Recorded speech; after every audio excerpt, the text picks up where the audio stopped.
चलिए जी, lines and angle series का ये बहुत ही प्यारा सा टॉपिक है आज। कॉरस्पॉन्डिंग एंगल्स क्या होता है?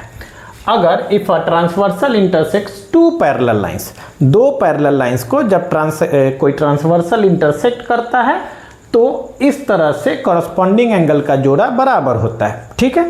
लेकिन कॉरस्पॉन्डिंग एंगल क्या होता है पहले समझ लीजिए। एल और एम दो पैरेलल लाइन है और एन ट्रांसवर्सल है जो रेड लाइन दिख रही है। इस पे कितने पॉइंट पे? दो पॉइंट पे इंटरसेक्ट कर रहा है, क्योंकि ट्रांसवर्सल एक से ज़्यादा पॉइंट पे इंटरसेक्ट करता ही करता है।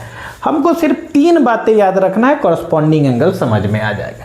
पहली बात क्या है कि they are on the same side of transversal. अब ट्रांसवर्सल ये है, इसके सेम साइड कौन कौन सा एंगल है? 1, 4, 5 और 8। पहला ट्रांसवर्सल के एक साइड, दूसरे साइड है 2, 3, 6 और 7। अब एक ही साइड में कॉरस्पॉन्डिंग एंगल होगा ट्रांसवर्सल के। दूसरा, अलग अलग इंटरसेक्शन पॉइंट पे, एक पॉइंट यहाँ पे इंटरसेक्शन है और दूसरा ये अलग अलग है। और तीसरी बात है कि एक एंगल इंटीरियर होगा तो दूसरा एक्सटीरियर एंगल है। चलो जी, अब यहाँ पे अलग अलग इंटरसेक्टिंग पॉइंट पे होना चाहिए। ट्रांसवर्सल के एक तरफ एंगल 1, एक एक्सटीरियर एंगल 1, दूसरा इंटीरियर एंगल 5, मतलब एंगल 1 और एंगल 5 ये कॉरस्पॉन्डिंग एंगल हो गया। ध्यान से देखिए, ट्रांसवर्सल के एक ही तरफ दोनों अलग अलग पॉइंट पे, एक एक्सटीरियर दूसरा इंटीरियर।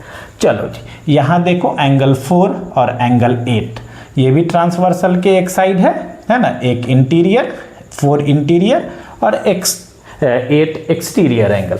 तो एंगल 4 और एंगल 8 ये दोनों भी क्या हो जाएगा? कॉरस्पॉन्डिंग एंगल्स के बारे में। अब ट्रांसवर्सल के दूसरे तरफ आ जाते हैं, आराम से समझ सकते हैं। एंगल 2 और एंगल 6 जो ब्लैक रंग का है, ठीक है, ट्रांसवर्सल के एक तरफ है कि नहीं? एक है इस इंटरसेक्शन पॉइंट पे, एक दूसरे पे, एक एक्सटीरियर और दूसरा एंगल इंटीरियर। तो एंगल 2 और एंगल 6, यहाँ 3 और 7, 3 इंटीरियर और 7 एक्सटीरियर एंगल। यही 4 पेयर जो होगा ये कॉरस्पॉन्डिंग एंगल का पेयर होगा। आगे बताने जा रहे हैं ट्रिक। अगर ये 3 पॉइंट भी दिमाग में ना आए तो आगे हमारे पास है पैटर्न। हमेशा कॉरस्पॉन्डिंग एंगल एफ पैटर्न बनाता है। एफ कौन सा पैटर्न? ये ट्रांसवर्सल और ये पैरेलल लाइंस के साथ एफ पैटर्न बनाएगा, एक इंटीरियर एक एक्सटीरियर। जरा देखना यहाँ पे एफ कौन सा है? ये पैरेलल लाइन है और ये ट्रांसवर्सल।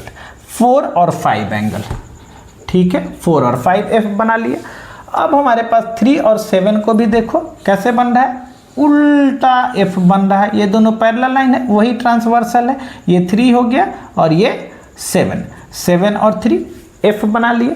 कैसा भी होगा, जो कॉरस्पॉन्डिंग एंगल का पेयर होगा एफ को ही उलट पलट के वही पैटर्न बनेगा। एफ याद रखिएगा। 2 और 6 देख लीजिए, 2 और 6 कैसे बन रहा है? ये ट्रांसवर्सल के तरह जा रहा है। 2 एंगल 2 एक्सटीरियर, एंगल 6 इंटीरियर, अलग अलग इंटरसेक्शन पॉइंट पे, ठीक है। और लास्ट हमारे पास आ गया एंगल 1 और एंगल 5। देख लो जरा, ये दोनों पैरेलल लाइन है, ये ट्रांसवर्सल है। एंगल 1 और एंगल 5 कौन सा पैटर्न बनाता है? एफ पैटर्न बनाता है। तो उम्मीद है आपको वीडियो पसंद आया होगा, टॉपिक समझ में आया होगा। आज के लिए इतना ही। जय हिंद।